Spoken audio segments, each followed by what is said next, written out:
Hi everyone, so we're going to try to do this in video form. I am at home surrounded by neighbors and a dog and a sick kid, so if you hear random sounds, I apologize in advance. The dog is currently jumping on me.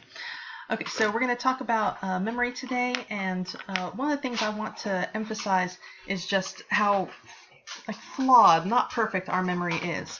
So before we begin, I do want us to have a little bit of an activity that we do. So, if I can get this to work. This is not working. There we go. So again, the problem with memory is that it's not like a snapshot in our minds. We reconstruct some of our memories. Also, our memory is somewhat limited. So one thing I'm going to do is I'm going to read you a list of words, and I want you to listen to these words, and then when I say recall, I want you to try to write them down in any order. It doesn't matter what order. Okay, so listen to the list, and then when I get to the end, I'll say recall. You can pause the video and write down as many as you can. Okay, so just, I know you're at home, but humor me on this. Okay, so ready? Get something to write with. You can pause if you need. Okay, the list is rest, bed, night, quilt, quiet, toss, night, turn, relax, dark, moon, dream, recall.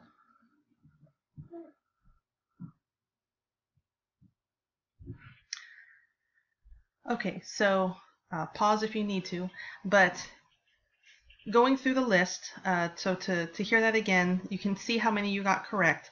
The list was rest, bed, night, quilt, quiet, toss, night, turn, relax, dark, moon, and dream. So one thing to think about here, first of all, is I want you to kind of make a little note of how many of these you got correct, how many items you got correct from the list. I also want you to make a note of whether or not you mentioned sleep. Some of you may have put sleep on your list, and so that's going to become important in just a minute. Okay, so again, one of the problems with our memory is that our memories are not like snapshots. They are reconstructed, and therefore they are subject to influence. This can work for us or against us. There was a famous study where they had people watch a video of two cars colliding. And so they had them watch this video, and then later on, maybe like a few days later, they asked them some questions about this video that they saw. So one question that they asked them was, how fast would you estimate the cars were going when they contacted each other? They also said the same question, but they used terms such as hit, bumped, collided, or smashed into each other.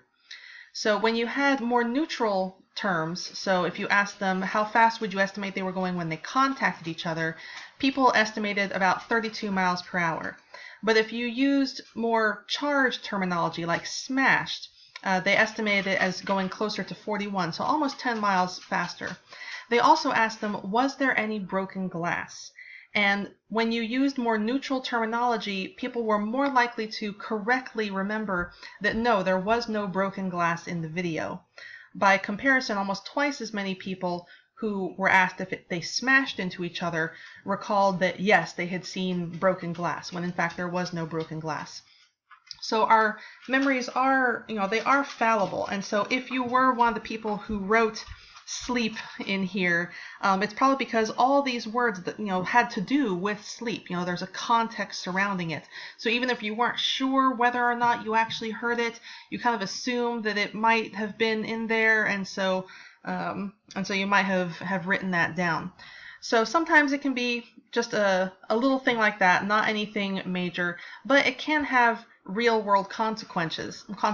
A lot of people get, for example, sent to prison based on faulty eyewitness testimony. People think, oh, I saw what I saw, and I know what I saw, but it's really not always that simple. So just because you read something with your eyes doesn't necessarily mean that you understood it.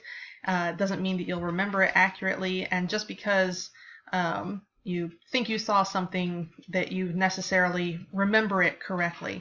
So I just want you to think about that going forward.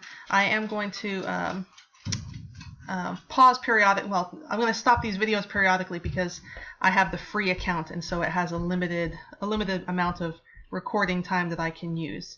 But we are going to take that information with us and understand that because of the way that our brain works and how our memory works, how we learn information is going to determine what we remember and how much we remember. Okay? So we're going to go with that going forward.